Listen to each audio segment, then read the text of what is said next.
Novel Dua Bunga Setangkai karya Jawica, episode 69.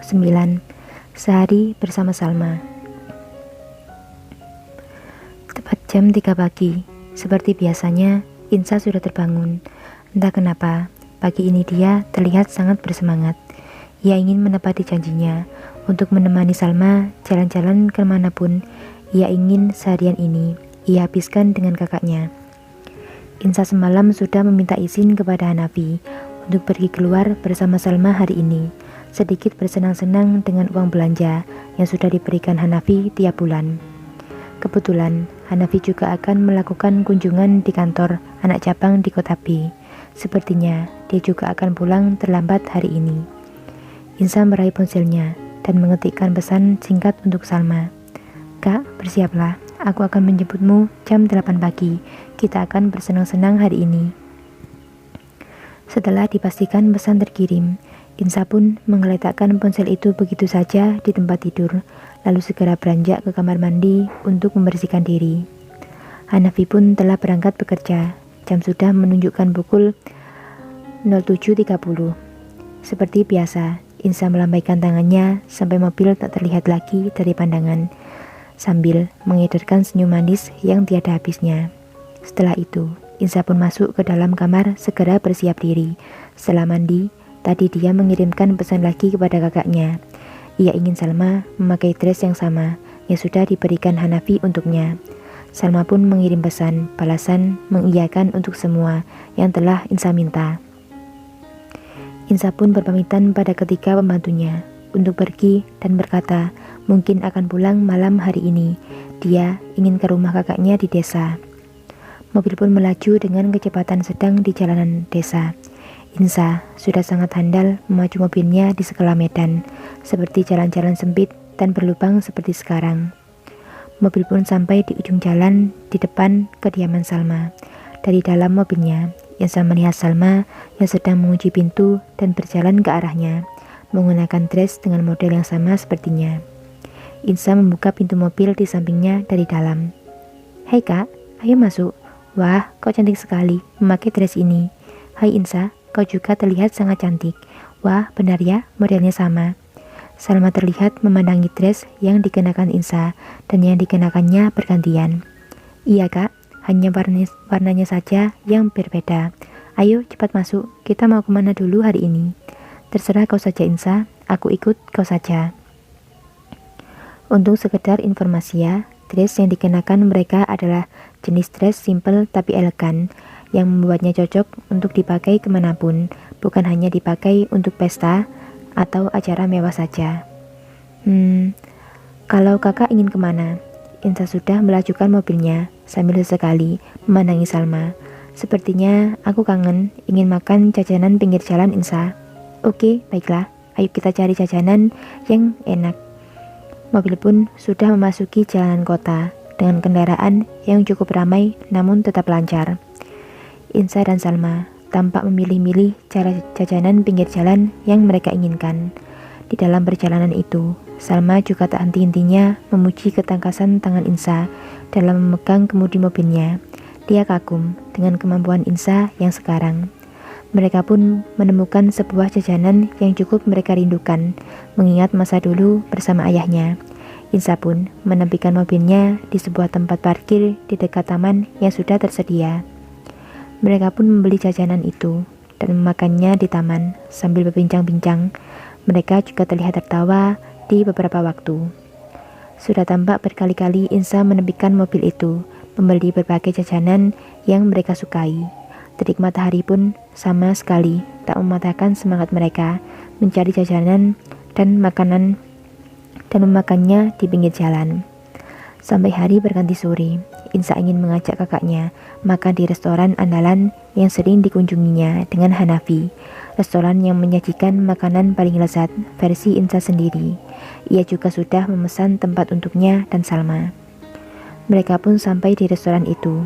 Para pelayan tampak memberikan salam hormat mereka kepada Insa dan Salma. Salah seorang pelayan pun mengantarkan mereka pada meja yang sudah dipesan sebelumnya. Tak berserang lama, semua hidangan tiba-tiba sudah memenuhi meja makan mereka. Salma sampai tercengang dengan semua hidangan yang ada. Insa, kau yang memesannya? Memandang Insa dengan tatapan heran. Tentu saja kak, ini semua makanan terlezat di sini. Ayo cobalah, kakak pasti suka. Insa tersenyum meyakinkan dan sudah memegang garpu dan pisau di tangannya, siap menyantap segala hidangan yang ada. Salma dan Insa mencicipi satu persatu hidangan yang ada. Mereka terlihat saling menyuapi hidangan berbeda yang mereka makan, berharap agar merasakan juga setiap hidangan yang ada. Sampai suatu saat, Salma terlihat sedikit diam sambil mengunyah makanannya. Kau kenapa kak? Insa terus memasukkan makanan dalam mulutnya. Tak apa Insa, makanlah. Pandangannya terlihat sedikit melamun ke arah makanan yang ada. Hei, kau kenapa kak? Kau baik-baik saja? Insa memegang bahu Salma. Tak apa Insa, sungguh. Kau terlihat sedikit pucat kak. Entah kenapa, kepala Salma memang tiba-tiba saja sakit yang luar biasa. Ia terlihat sedang berusaha menguasai dirinya supaya tak disadari oleh Insa. Tetapi Insa lebih sensitif. Dia melihat setiap perubahan dari sang kakak yang seharian ini bersamanya. Kau tak terlihat baik-baik saja kak. Insa mulai terlihat panik. Ia berusaha meminta bantuan dari para pelayan di sana. Insa, aku tak apa-apa. Ayo kita lanjutkan makannya. Sakit kepalanya tiba-tiba sudah berangsur menghilang. Salma terlihat bisa tersenyum ceria lagi seperti sebelumnya. Tapi bukan Insa namanya. Jika tak perhatian pada semua orang, ia tak mau terjadi sesuatu pada kakaknya yang merupakan keluarga satu-satunya itu. Insa pun memutuskan untuk membawa Salma ke rumah sakit untuk memeriksakan keadaannya. Meski Salma menolaknya dengan keras, itu sama sekali tak bisa mencegah keinginan adiknya. Sudah sampai di rumah sakit terbesar di kota itu, rumah sakit berlogokan Wijaya Group yang sering dikunjungi Insa setiap bulannya untuk menjalani program kehamilannya. Insa pun mereservasi kedatangannya bukan untuk menemui dokter Vina seperti biasanya, tapi dia mencari dokter kepercayaan suaminya, yaitu dokter Arya. Maaf nona muda, tetapi dokter Arya sedang berada di ruang operasi dan mungkin akan baru keluar 1 jam lagi. Apa mungkin nona ingin saya carikan dokter yang lainnya? Ucap sang resepsionis dengan sangat sopan. Melihat kakaknya yang bahkan kondisinya sudah lebih baik itu, tetap saja Insa sangat khawatir. Insa pun memutuskan untuk memeriksakan Salma pada dokter lain agar segera mengetahui kondisinya. Langkah kaki keduanya berayun mengikuti seorang perawat yang akan membawa mereka berdua pada sang dokter pengganti bernama Rizal. Dalam setiap langkah itu, Salma masih saja merengek pada Insa, mengatakan bahwa dirinya baik-baik saja dan tak ingin memeriksakan dirinya. Tapi Insa terus saja menyeret Salma dengan menggandeng tangannya tanpa bicara apapun. Selesai melakukan pemeriksaannya, Salma mengatakan apa yang dirasakannya tadi. Dokter pun sempat bingung dengan gejala yang dialami Salma. Dia kini bahkan tak menunjukkan rasa sakit dan gejala apapun. Sampai dokter pun meminta Salma menjalani beberapa pemeriksaan untuk mengetahui kondisi yang sebenarnya. Salma tampak menolak, tapi Insa yang bersikukuh untuk menyuruhnya memeriksakan keadaannya. Beberapa sampel pun berhasil diambil dari tubuh Salma, atas paksaan dari Insa tentunya. Mereka pun menunggu hasilnya beberapa saat setelahnya. Setelah menunggu cukup lama, akhirnya hasil pun keluar. Insa dan Salma memasuki ruang Dr. Rizal untuk mengetahui hasilnya. Salma dan Insa tampak duduk bersebelahan di depan Dr. Rizal yang sedang membuka sebuah amplop coklat hasil dari pemeriksaan Salma. Sekarang, Insa yang tampak sangat cemas akan hasilnya terlihat dari gerak tubuhnya. Ia sedikit gusar, bergerak ke sana kemari, menunggu dokter yang sedang mengamati dengan jeli sebuah kertas di tangannya.